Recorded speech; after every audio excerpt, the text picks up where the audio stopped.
Well, my tummy is already rumbling because this week on The Dish, we are taking you to Indiana, where Chef Samir Mohammad is serving up a bit of love in every bite. With his rotating menu driven by what fresh and local ingredients he can find each month, Chris Van Cleve shows us there's more in the Hoosier State than you'd expect.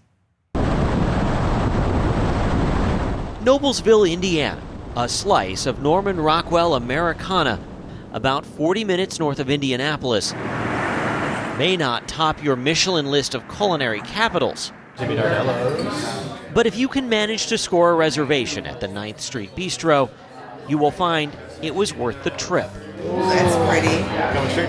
An intimate and elevated dining experience aimed at bringing flavors from farm to table that aren't often served up in central Indiana.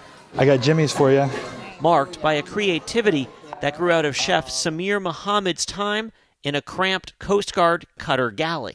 How does having been a Coast Guard cook translate to elevated dining? The Coast Guard actually has really great food program, and you're cooking for large amounts of people who you have to live with as well on a boat. So if your cooking sucks, you're going to hear about it. Who's the harsher critic? Restaurant goers or shipmates? Probably shipmates.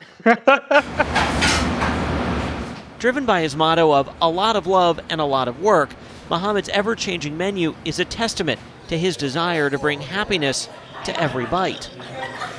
Coming out of the kitchen during our visit, a table full of the Bistro's best.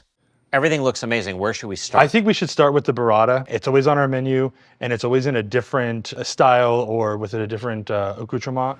This Burrata features hand-stretched mozzarella wrapped around a creamy ricotta filling with a peach chimichurri, greens covered with a peach vinaigrette, and candied pepitas, or as I know them, pumpkin seeds.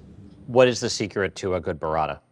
I think it's the hand pulling of the mozzarella, getting that stretched correctly, and then just that perfect cream in the center as well. The peach adds a great flavor. Right. So savory, and then that peach just kind of cuts in. I love that. It's not very often I get to sit and eat my own food. This is really good. Among Chef's favorite shareables is the artichoke. They remove the thorns, half the artichoke, and marinate it with rosemary and balsamic for 2 days before serving it with fresh lemon, caper berries, and a can't-be-missed lemon caper aioli.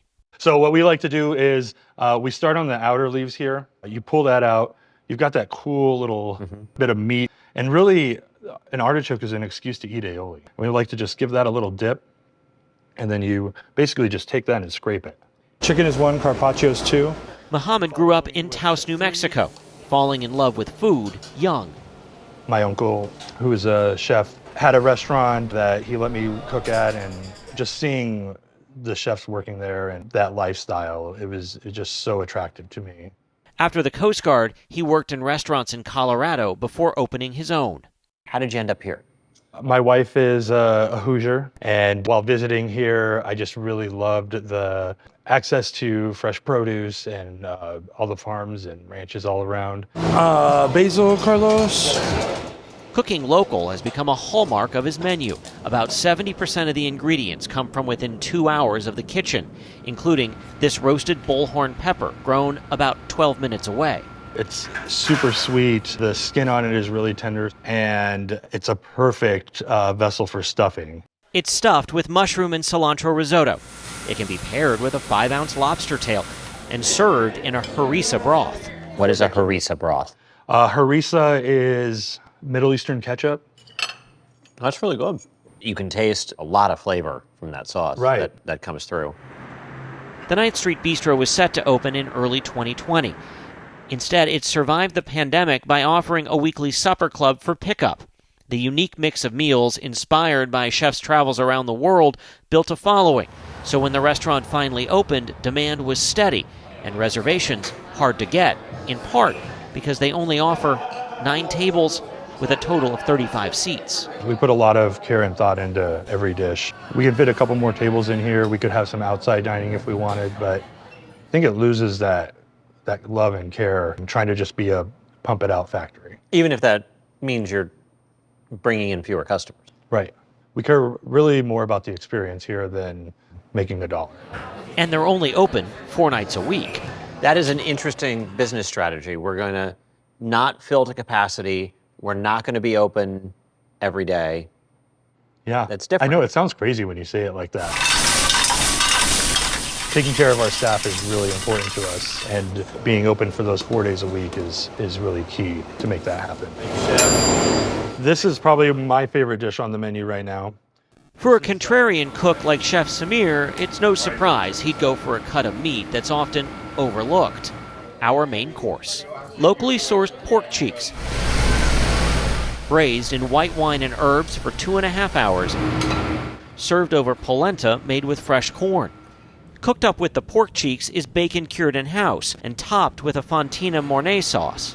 It's important to use the whole animal and introduce people to cool new things. And I love these pork cheeks because they're just, structured, but they're so meaty and shreddy. And it almost kind of melts apart in your mouth when you're...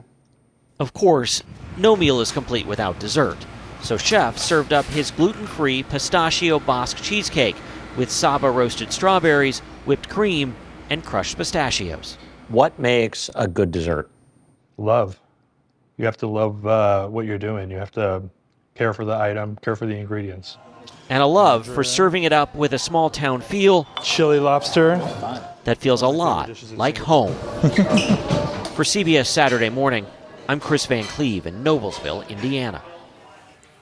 Chef, we can feel the love in this pistachio Basque cheesecake. It is so good, everything about it. Oh my God! When I heard I got to fill in for Michelle, I was like, "Is there food?" Food? It did Right. Not disappoint. I also got to say, my in-laws, they're an hour outside Indianapolis.